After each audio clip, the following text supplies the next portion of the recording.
My name is Erica Hill, and I'm 30 years old. If you ask someone in my family to describe me, they'd probably call me the quiet one, the bookworm, or the disappointment. I've heard it all in hushed conversations behind closed doors or thinly veiled comments at dinner tables. But what they fail to understand is that I never wanted their version of success. I never cared about high heels, high society, or high-rise condos. I only ever wanted peace, and I found it in pages. I live in Brookville, a small but charming city tucked away from the chaos of corporate metropolises. Most people here know each other by name, and the old buildings have character, cracks, and history in every corner. I work as a librarian at the Carroll Public Library, a place that smells like dust and wisdom, where the soft echo of turning pages feels like a lullaby to my soul. I started working there 7 years ago after graduating from Columbia, and to me, it was more than a job. It was home. But to my parents, it was a colossal failure. My mother, Janet, owns one of the most successful real estate firms in the state. She's all tailored blazers, polished nails, and sharp eyes that scan every room like she's measuring its worth. She never approved of my career choice. "You're a Hill," she'd often say. "You were born for boardrooms, not bookshelves." Her words weren't just critiques. They were weapons, laced with disappointment. My father, Thomas, a renowned corporate attorney, was quieter but no less judgmental. His way of showing disapproval was through silence, which sometimes stung more than her words. Then there's my younger sister, Mira. She's everything my parents ever wanted: sleek, ambitious, and dripping in luxury. She runs a boutique that caters to celebrities, and she's married to Jake, the CEO of a growing tech company. They're the golden couple, appearing in lifestyle magazines and society galas, always posting about their perfect life. And somehow, I became the invisible one, the older daughter who took a different path, and therefore a wrong one. But I never let it break me. I chose a quieter life because I wanted something real. And it was during one of those quiet, uneventful days at the library that I met Ryan Carter, the man who would change everything. It was the middle of October when I first saw Ryan Carter. The air in Brookville had begun to shift, summer's warmth giving way to golden leaves and a soft breeze that carried the scent of cinnamon from the nearby bakery. That day, the library's basement had flooded due to a busted pipe. Water seeped through the lower stacks, pooling at the base of the biography section. I was already ankle-deep, trying to save the more delicate books, when I heard heavy footsteps on the creaking stairs. "Plumber," a deep voice called from above. "You, Erica?" I looked up, and there he was. Tall, broad shoulders, work boots splattered with mud. His brown hair was slightly damp from the mist outside, and his sleeves were rolled up, exposing strong forearms that looked like they knew the weight of real labor. He wasn't flashy, but there was something arresting about his quiet presence. "Yes," I replied, pushing a wet strand of hair from my face. "Thanks for coming. It's, bad down here." He stepped forward, surveyed the damage, and gave a single nod. "I've seen worse." Then he got to work without a trace of complaint. I expected him to stay silent. Most repairmen did. But as he worked, he asked casually, "Ever read The Killer Angels? Michael Shira?" I turned, surprised. "It's one of my favorites." He smiled slightly. "Mine too. That scene at Little Round Top gave me goosebumps." It wasn't just that he read. It was the way he talked about it, like the characters were real people, like history lived in his bones. Over the next few days, he returned to finish repairs, and each time, he lingered a little longer near the checkout desk. Once, he left a dog-eared copy of Gates of Fire on my desk with a post-it note. Page 103, my favorite part. That was how it began. A plumber with a paperback. A librarian who thought she had read every type of love story until she started living one. Soon, Ryan became part of my routine. He'd swing by the library between jobs, sometimes with coffee, sometimes with a new book to share. We'd sit in the reading nook and talk for hours about history, life, our favorite authors, and eventually, our fears. I told him about the weight of my mother's expectations. He told me about working long hours, the smell of copper pipes, and how he liked to fix things, not just leaks, but problems people couldn't see. He listened, really listened, and he made me feel like I wasn't a failure, just different, unapologetically myself. One chilly evening, he showed up outside the library after closing with 2 steaming cups of cocoa. "There's this little trail up by Dunhill Park," he said. "I know it's a weekday, but I thought maybe—" I didn't let him finish. I grabbed my coat. By the time we reached the hilltop, the sun was melting into amber, and for the first time in years, I laughed without thinking about who was watching. It was a Sunday evening, one of those family dinners I used to dread but attended out of habit. My mother had requested that we all come together at her estate for a civilized meal. Her words, not mine. The Hill family dining room was a gallery of crystal chandeliers, custom mahogany furniture, and cold air laced with judgment. Every detail, down to the arrangement of the silverware, felt like a performance.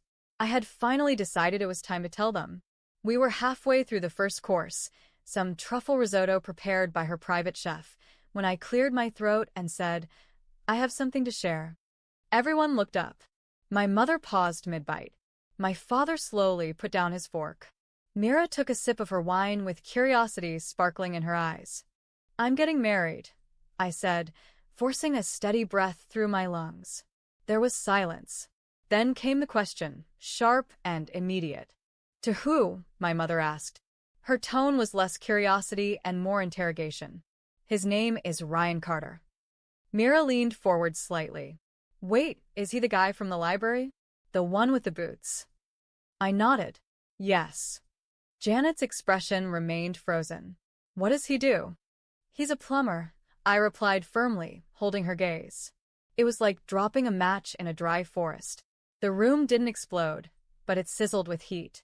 My father let out a quiet, incredulous scoff. Mira blinked in disbelief. And then my mother, never one to suppress her reactions, put her fork down with a quiet clink and leaned back in her chair. "A plumber," she repeated, lips curling slightly. "You're joking." "I'm not," I said, my voice clear. "He's kind, intelligent, and hardworking. I love him." Mira laughed out loud. "Come on, Erica. This isn't a Hallmark movie." "I'm serious," I replied, my hands clenched beneath the table. I've never felt more certain of anything. Janet inhaled deeply and narrowed her eyes. "You're a Hill. Do you understand what marrying someone like that will do to your name? To your future?" "It won't do anything but make me happy," I answered. She shook her head slowly. "You deserve better." That sentence. That same sentence I'd heard my whole life. Better. According to her standards. "Maybe your version of better isn't what I want," I said. They didn't offer congratulations. There were no toasts. No warmth. Just a cold, crushing wall of disapproval and silence. As I left that night, Ryan was waiting for me outside in his truck. I slid into the passenger seat, and he glanced over at me. "How bad?" he asked softly. I didn't answer right away. I just reached for his hand and whispered, "We'll still have our wedding. But just know it won't be pretty." He gave a sad smile. "As long as I'm looking at you at the end of that aisle, I don't care." The morning of our wedding dawned cloudy and cold, but my heart beat with something warmer than the sun could ever offer. Hope. Not hope that my family would suddenly accept my choice, but hope that I could still have a beautiful day despite them. Ryan and I had planned everything ourselves. It wasn't glamorous, but it was heartfelt. A modest chapel, white lilacs and eucalyptus on the altar, simple hand-lettered signs. We chose St. Grace's Church in an older part of Brookville, quiet, historic, and full of character. Like us. My gown wasn't designer, but it was perfect. Lace sleeves, a flowing skirt, and a delicate silver belt. It reminded me of something from an old romantic novel, timeless, unpretentious. Martha, Ryan's mother, helped me get ready in the small dressing room beside the chapel. She buttoned the back of my dress and gently smoothed my hair. "You're glowing," she whispered. "I'm nervous," I admitted. She smiled. "That's how you know it matters." Guests began to arrive, mostly from Ryan's side, friends from past jobs, some of my coworkers from the library, and Martha and Joseph's neighbors. My side was significantly smaller. My father arrived stiffly in a dark overcoat, nodding silently at everyone. Mira came in late, her entrance deliberately dramatic, trailing a perfume cloud and wearing a glittering champagne-colored gown that upstaged the bridesmaids. Janet arrived last, in a tailored navy dress and an expression that looked more like she was attending a courtroom hearing than her daughter's wedding. Still, I held it together. And then Ryan. When the doors opened and I saw him waiting at the altar, in a charcoal gray suit, eyes soft and steady, I felt safe. The music played. I walked slowly, my heart pounding, and as I reached him, he took my hand and whispered, "You look like forever." Our vows were personal. Ryan promised not just to love me, but to respect the life I had built. I vowed to protect our peace no matter what noise surrounded us. It was raw, real, and unpolished like us. When the priest pronounced us husband and wife, cheers echoed in the room. Everyone stood. Everyone except my parents and Mira. The reception was held in the small hall behind the chapel. Wooden beams, tea lights, and wildflowers filled the room with charm. We had just begun the toasts when the MC called out, "Now a few words from the mother of the bride." My stomach sank. Janet stood slowly, lifting her champagne flute. "Thank you all for being here on my daughter's big day," she said with practiced poise. Erica has always done things her way, never quite fitting the mold, always chasing something simpler, smaller. I never thought I'd be here today, watching her marry a plumber. She forced a laugh. "No offense, Ryan." I stood, my voice firm. "Stop." Gasps rippled through the room. Ryan's hand squeezed mine. "This is my wedding," I said. "And I won't let you humiliate the man I love." Janet's eyes narrowed. "You are embarrassing yourself." No. "You are," I said. "Your obsession with image, with titles, it's poison. You've tried to shrink me my whole life, and I'm done letting you." There was a beat of silence, heavy and tense. Then crack. Janet's hand flew through the air and slapped me across the face, so hard it spun me sideways. Before I could react, her hand grabbed a fistful of my hair, yanked it hard, and she dragged me across the floor, through spilled champagne and crushed flower petals. Gasps turned to screams. Chairs clattered. Ryan lunged forward, grabbing me from her grasp. "Get away from her," he shouted. The room was chaos. My father looked frozen. Mira looked horrified. And then Martha's voice cut through it all. "Someone call the police, now." Within minutes, the sirens arrived. Officer Grant and his team pushed through the stunned guests. Witnesses pointed. The staff gave statements. I stood beside Ryan, my cheek burning, my scalp aching, but my voice steady. "I want to press charges," I said. Janet was arrested on the spot. No apology. No excuses. Just handcuffs and silence. The following weeks felt like a slow, grinding wave of reckoning. The bruises on my cheek had faded, but the sting of humiliation, the weight of betrayal, and the memory of my mother's hands in my hair remained. I'd never felt so stripped bare in public before. Yet, strangely, I also had never felt so free. The case against Janet Hill moved swiftly. The evidence was overwhelming. Security camera footage from the venue, multiple eyewitness testimonies, and photos of my injuries taken by paramedics on the scene. My lawyer, a calm and confident woman named Ava Reynolds, assured me that we had an airtight case. "It's open and shut," she said during our first meeting, "but it's still going to hurt. You need to be ready for that." The day of the trial, the courthouse lobby smelled like lemon polish and nerves. Ryan never left my side. Martha and Joseph sat behind us in the courtroom, offering quiet support. Across the aisle sat my father, Mira, and Jake, looking like they'd rather be anywhere else. And then there was Janet, dressed in a perfectly tailored cream suit, lips painted crimson, her gaze cold as ever.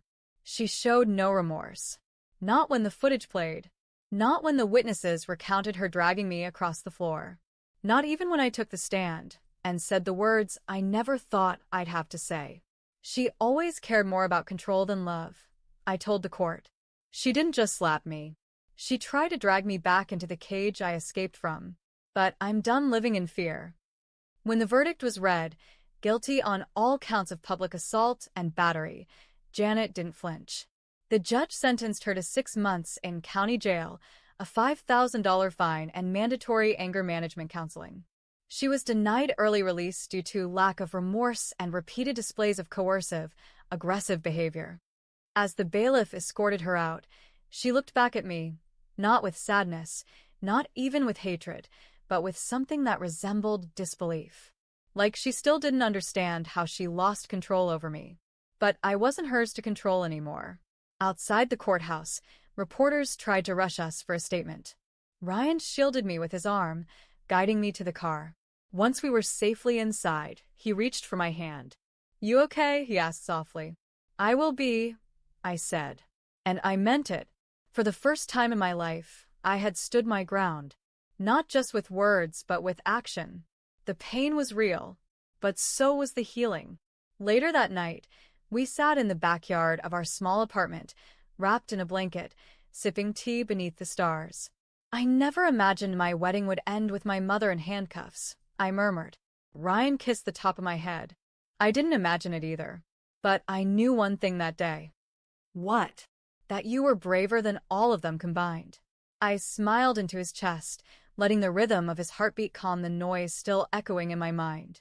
The war was over. But something else, something better, was just beginning. A few weeks after the trial, on a calm Sunday morning, Ryan leaned against the kitchen doorway while I sipped coffee in my robe. He had this look on his face, like something was bubbling beneath the surface. I tilted my head. "What?" "I want to take you somewhere today," he said. "Where?" I asked, raising an eyebrow. He smiled. "You'll see. Wear something comfortable, but nice." 2 hours later, we were driving through the outer hills of Brookville, far from the neighborhood we lived in. The roads curved through green estates, private gates, and long tree-lined driveways. I looked out the window, confused. I didn't even know Brookville had homes like this. Ryan said nothing. He just kept driving until we pulled up to an elegant white stone mansion surrounded by rose gardens and a circular cobblestone driveway. My jaw dropped. "You know someone who lives here?" I asked carefully. He turned off the engine. "Yeah, I do." We stepped out, and before I could ask another question, the front door opened. Martha and Joseph Carter, Ryan's parents, stood smiling on the grand porch. "Welcome home," Martha said warmly. I blinked. I'm sorry, what?" Ryan took my hand. "Erica, this is the house I grew up in." We walked inside, and I was immediately hit by a wave of warmth and elegance. High ceilings, oil paintings, fresh-cut flowers, and a fireplace that filled the foyer with the scent of cedar. This wasn't new wealth. This was generational. In the living room, I spotted a framed photo. Ryan in a black cap and gown, shaking hands with someone on a stage. The university seal behind them read Harvard Business School. I turned to him slowly. "Harvard. Dual MBA," he said gently. "Finance and infrastructure. I graduated with honors."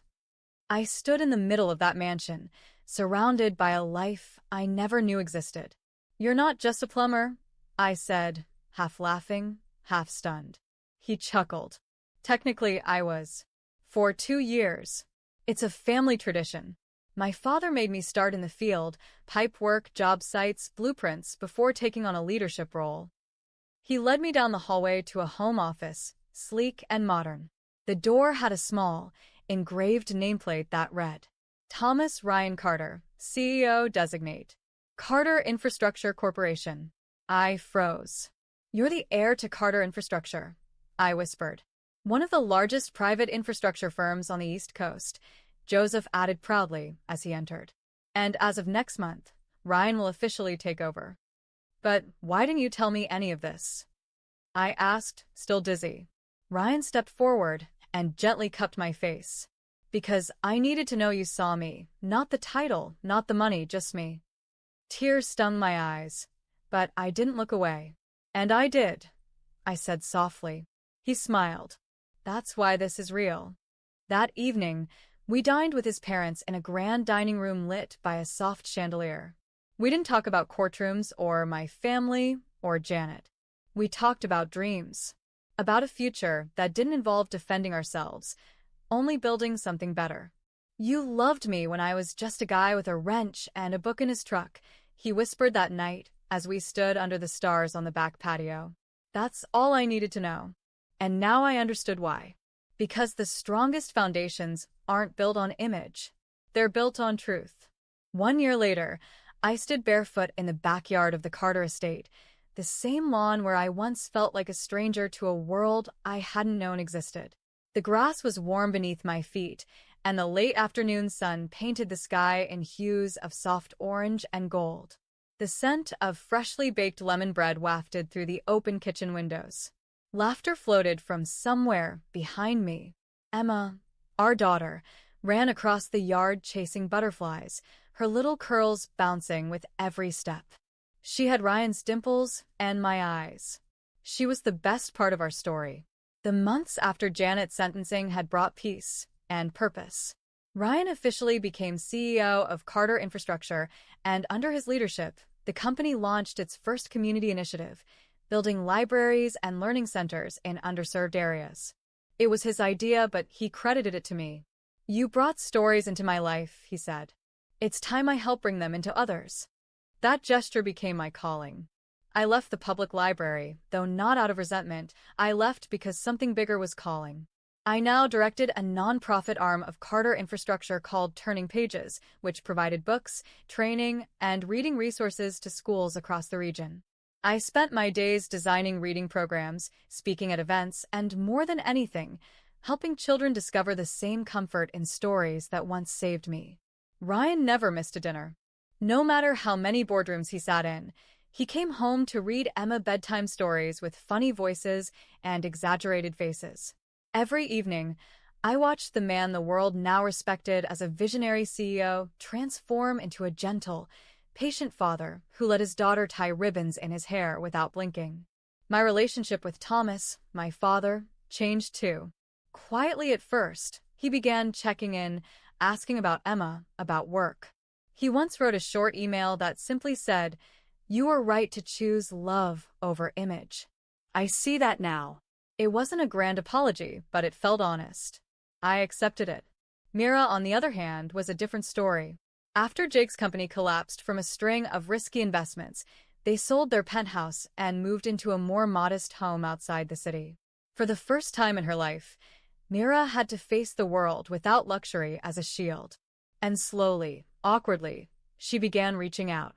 It started with baby gifts, then offers to babysit, then quiet cups of tea where she said things like, "I think I never really knew you before." I never let her off the hook for what she said at my wedding, but I didn't close the door either. Growth is messy, but it's real. As for Janet, I never saw her again. She served her sentence. Moved to another state, I heard. Her number remains blocked on my phone, and I never looked back. Some chapters aren't meant to be reopened. They belong on a shelf, closed, quiet, done. That spring afternoon, as Emma plopped into my lap, holding a crumpled dandelion, Ryan came over from the patio with 2 glasses of iced tea. He sat beside me and kissed my temple. "She's going to change the world," he whispered, watching Emma. "Only if we let her choose who she wants to be," I replied. He nodded. "That's what we'll do. Always." Our life wasn't perfect, but it was ours, built from honesty, from hard choices, from standing tall even when the ground shook. Looking back, I often think about that slap at my wedding, the moment everything fell apart. But in truth, it was the moment everything truly began. Because from there, I stopped pretending. I stopped shrinking. I started living for me. And the man beside me? He loved me before the world knew who I was. Just like I loved him before I knew who he was. That's not a fairy tale. That's real. That's enough. Thank you so much for watching this emotional and powerful story. If this journey touched your heart, made you think, or gave you the strength to stand for yourself, don't forget to like the video and leave a comment below. Your thoughts and feedback mean the world to us. Do you believe love can rise above judgment? Have you ever had to walk away from family to protect your peace? Share your story. We read every comment. And if you enjoy stories like this, filled with real emotions, justice, and unexpected twists, make sure to subscribe to the channel so you never miss a new upload. New episodes are released regularly, and each one is inspired by the strength and courage of people just like you. Until next time, stay strong, stay true to yourself, and always remember, you deserve a life built on love, not approval.